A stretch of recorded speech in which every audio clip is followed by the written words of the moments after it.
Chers amis, shalom. Nous sommes à quelques heures de la grande Iloula de Baba Saleh, Rabbi Israël Abuchatzira, Sruto Yagen Alenu Amen. Et nous sommes aussi avec la paracha de Bo. Donc on va essayer de trouver un lien entre ces deux événements. La paracha de Bo est la paracha où on va voir le peuple d'Israël sortir d'Égypte. Qui va être l'envoyé d'Hachem pour le faire? Moshe Rabbeinu. Maintenant, il y a une question qui est très importante et qu'on doit se poser.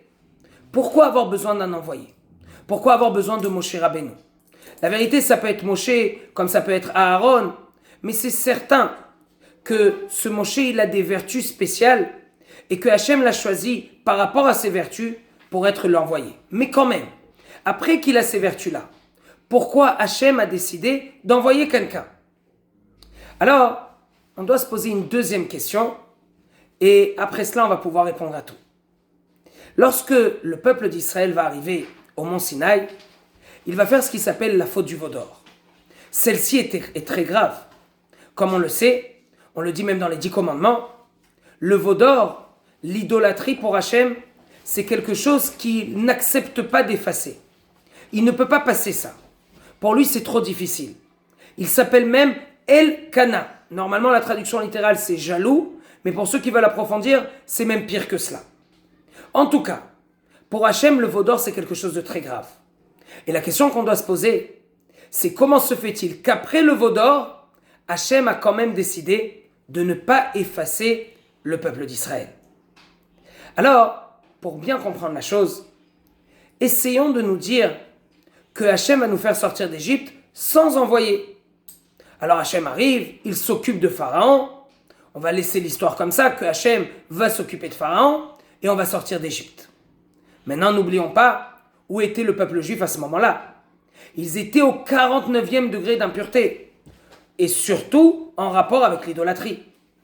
Donc Hachem, que lui il va et qu'il voit jusqu'au fond, jusqu'à toutes les générations futures, il n'a aucune limite pour Hachem. Alors Hachem, il sait très bien, et c'est ce qui va se passer, que le peuple juif va faire ce qui s'appelle le veau d'or. Maintenant, essayons de nous donner une simulation. À ce moment-là, la Midat Adin, la tribu de justice, va courir chez Hachem. Et elle va lui dire, regarde ce qu'ils ont fait tes enfants. Et tu as dit que tu es El-Kana sur l'idolâtrie. Il faut complètement les effacer. Donc on a la tribu de justice ici. On a Hachem que lui est sur le trône céleste. C'est lui le juge. Et il n'y a pas d'avocat. Hachem ne peut pas être aussi juge et aussi avocat. Ça ne va pas ensemble. Donc, Chas v'Shalom, Hachem aurait dû écouter la Midat Adin. Et ça, c'est bien sûr très grave. Et Hachem, il nous aime tellement. On n'a même pas idée jusqu'où Hachem nous aime. Hachem nous aime sans limite. Il ne veut pas arriver à cela. Alors, qu'est-ce qu'il a fait? Depuis le début, il a donné à Moshe Rabbeinu. Moshe Rabbeinu, d'abord, il lui a fait un stage. Un stage d'Ahavat Israël. D'aimer son prochain jusqu'au bout. De comprendre c'est qui le peuple d'Israël. De être prêt même à mourir pour le peuple d'Israël. Quand est-ce que ça s'est passé? Lorsqu'il y a eu le buisson ardent. Là-bas, il y a eu donc ce fameux, par exemple, Makel, ce fameux bâton que Moshe a jeté par terre, qui s'est transformé en serpent. Il l'a repris, il est redevenu un bâton. Ça veut dire quoi? Hachem, il lui dit, Moshe, je t'entends que tu me dis que le peuple d'Israël, on ne peut pas aller avec eux, c'est pas possible, ils sont déjà au 49e degré d'impureté. S'il te plaît, ne pense pas comme ça. Tu vois ce bâton? Il se transforme en serpent, ça peut être l'être humain, mais à la fin, il va redevenir un bâton. Il faut que tu crois en eux. Il faut que tu sois prêt même à faire tout pour eux. Et c'est ça ce que Moshe a reçu dans son stage quand il était avec le buisson ardent. Et donc maintenant, Moshe qui va être l'envoyé d'Hachem, va faire sortir le peuple d'Égypte. Et pendant 40 ans, Moshe va tout faire pour protéger ce peuple. C'est ça ce que Hachem il attend de lui. C'est pour cela qu'il a pris un envoyé. La raison pourquoi est-ce qu'il a pris un envoyé, c'est pour qu'il y ait quelqu'un qui soit là et qui soit prêt à faire tout pour protéger le peuple d'Israël. Ça, c'est Moshe Rabbeinu. Et comme ça, reprenons notre simulation, lorsque la tribu de justice est venue devant Hachem, elle lui a dit, voilà, ils ont fait le veau d'or. Hachem, lui, c'est le juge, il ne peut rien dire. Mais Moshe va courir et il va dire à Hachem, non. s'il te plaît, ne leur fais rien. On peut trouver des solutions. Les 3000 personnes qui ont fait la faute, eux, ils doivent mourir, c'est sûr, ça c'est déjà fait même. Mais pour le reste, et de la pitié, c'est ça ce que Hachem attend du dirigeant du peuple d'Israël. Ça a commencé, comme on l'a déjà expliqué une fois, lorsque Moshe Rabbeinu est sorti du palais de Pharaon, la première chose qu'il est allé faire, c'est d'aider les Hébreux. Ça c'est déjà pas mal. Mais là c'est même plus que cela. Aider les Hébreux dans les mitzvot et dans les averot, encore plus dans les averot. Être là pour eux, ça c'est un véritable dirigeant du peuple d'Israël. Et ça a continué comme ça de génération en génération.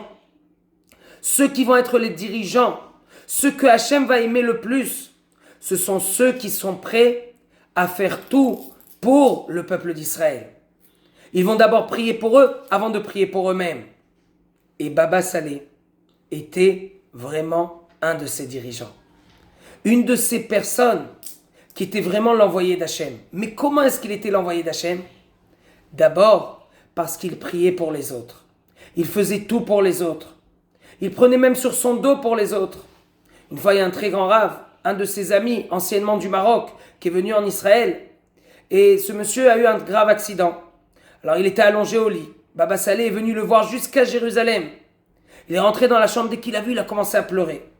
Et là, il s'est approché de lui. Et il a parlé avec Hachem. Baba Salé a parlé avec Hachem.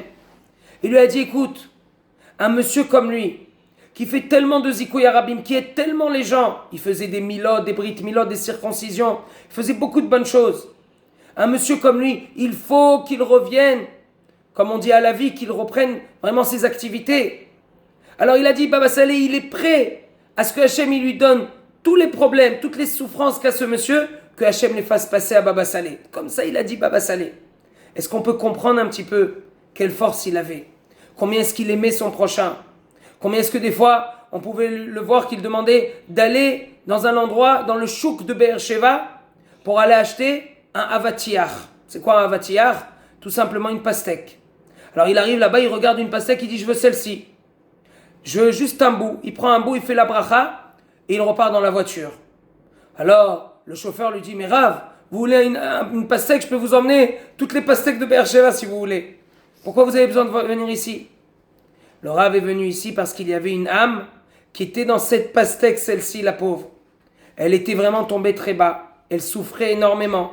Le fait qu'il a fait la bracha sur cette pastèque, Baruch Hashem, il a réussi à la sortir de cela. Et ça s'est passé comme ça toute sa vie. Toute sa vie, penser aux autres. Toute sa vie, aider les autres. Protéger le peuple d'Israël. Une fois, il est venu, le rabbi de l'Elov. Il est venu voir Baba Salé. Maintenant, quand ils se sont regardés, ni lui ont dit un seul mot. Ils n'ont pas parlé, mais ils se sont regardés comme ça. Ils se sont regardés. Et au bout de quelques minutes, soit le rabbi de l'Elov, soit Baba Salé, je ne me rappelle plus, excusez-moi, est-ce que c'est lui ou lui, mais en tout cas, un de ces deux a dit la phrase suivante, ça y est, ils vont se bagarrer ensemble, ils vont se tuer ensemble. C'est tout. Et il a terminé avec cette phrase-là. Le lendemain, l'Iran et l'Irak sont entrés en guerre. Deux pays qui ne nous aiment pas du tout. Et qu'au lieu qu'ils commencent avec le peuple d'Israël, ils ont fait la guerre ensemble. Alors, nous on ne comprend pas, ils ne se sont pas parlé, on n'a pas entendu des mots. Vous inquiétez pas, ils ont fait le travail. Ça, ce sont des dirigeants du peuple d'Israël. Nous sommes avec la Iloula de Baba Salé. Nous allons venir voir cette Iloula, nous allons prier dans cette Iloula. Il faut qu'on prie pour le peuple d'Israël. Qu'on prie aussi pour nous, c'est sûr, mais qu'on prie pour le peuple d'Israël. Que grâce au mérite de Baba Salé, vienne très rapidement le Mashiach. Que des bonnes choses et que des bonnes nouvelles.